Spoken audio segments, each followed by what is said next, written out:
Summer drops a bomb on Kyle and votes against Billy and Lily's demerger plan. The Young and the Restless, Tracy and Alan kiss.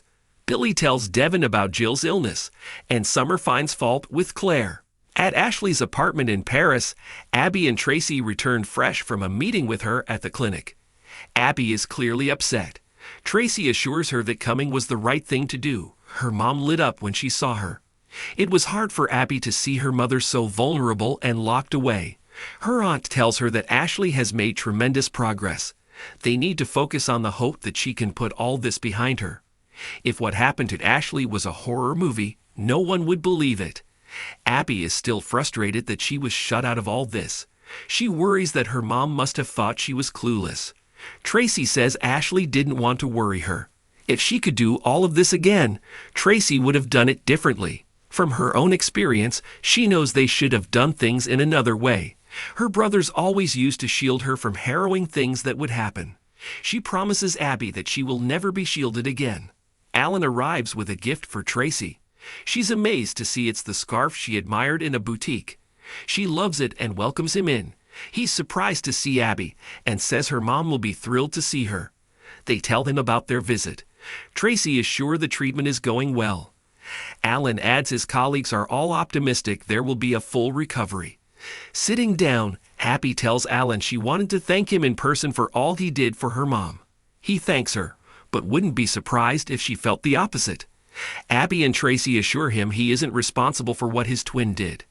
Abby is sure that losing his brother was very hard on him. She gets a text from Devin, reminding her that they have a meeting soon. Abby tells her aunt that she thought she was strong enough to handle anything, but this might put that to the test. Alan asks Tracy out for drinks and suggests that Abby might join them later if she likes. They are going to the same place they went last time. It is starting to feel like their place. When Tracy and Alan settle in at the bistro, she realizes that coming back there must bring back a lot of memories of Martin. He admits it does, but it gives him some closure. He has to live with his brother's crimes and illness and mourn him. It's all very complicated. Being with her makes him feel like the place is being cleansed. She's glad to hear that he thinks they will be making good memories. Alan says that being with her is very reassuring. Her kindness and compassion are rare and real. She explains that the experiences she's had, the joy and bone-cracking sorrow, have all taught her that life is a continuum and you have to accept all of it so you can move forward. He thinks that's a lesson everyone could learn. Tracy wants to know everything about him. He admits that's hard to do without discussing his twin. She's close to her brothers and sister, but sure that can't be as intense as the bond between twins. Laughing, he tells her about how he and his brother would pretend to be each other.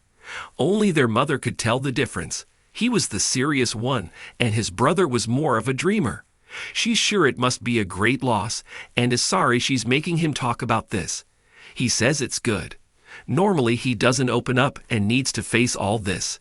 If she wasn't such a great writer, she'd be a great therapist. She can read people's hearts. He read her novel, Echoes of the Past, last night. He couldn't put it down. Tracy says it was about her and her sister, and very much like you, kind, loving, and beautiful. Inside and out, he says. Alan brings Tracy to the apartment and thanks her for their evening. He feels like he could trust her with anything. Wishing her good night, he kisses her. As soon as he's gone, Tracy has to catch her breath. In the office of Chancellor Winters, Lily urges Billy not to get ahead of himself. He's gung-ho about the vote getting them what they want. She explains that Jill suspected that she's been having second thoughts. Billy hopes she has not been listening to Devin and assures her he would never use her. He just wants her to know that he thinks things will be great once the demerger happens. Lily promises she'll follow through on what needs to be done, but she thinks they should be worried about his mother. He reminds her that he has Jill's voting power and everything will be fine. Lily wonders why his mom told her she would vote her own way. She thought this was all handled and worries she may have turned on her brother for nothing. Billy assures her he did not lie to her, and he's confident his mom won't stab him in the back. That kind of betrayal would cause a permanent rupture. The merger will end today as planned. Devin strolls in, eager to get the meeting going. Before they can, Billy would like to share something with him. If this is a last-minute trick, Devin threatens to walk. Billy hopes that what he has to say will explain the urgency of the demerging. "My mom is sick," he announces. "Her heart isn't working the way it's supposed to. The doctors are trying things, but she's not out of the woods yet." He would have said something earlier, but she swore him to secrecy. This is why adding Abbott to the letterhead is so important. It's for her legacy.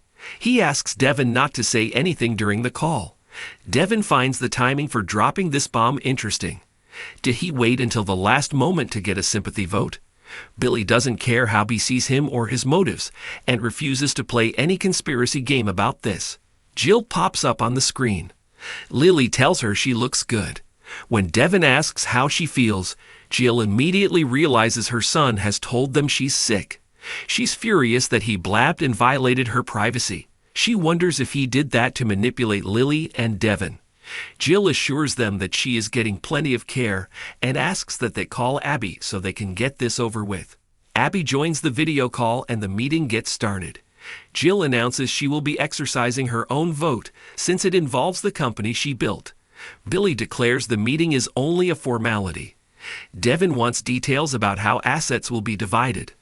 Billy offers him gaming, and he will take the others.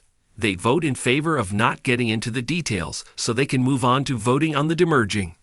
Lily puts the question of separating the companies to the board. Lily, Billy, Devin, and Abby vote yes. This leaves Jill to cast a symbolic vote. Bitterly laughing, she says she should have prepared a concession speech. She thinks what they are about to do is a horrible mistake. Despite the infighting, the company has prospered. She hates that this didn't work, and the only option is to tear it apart. She votes no.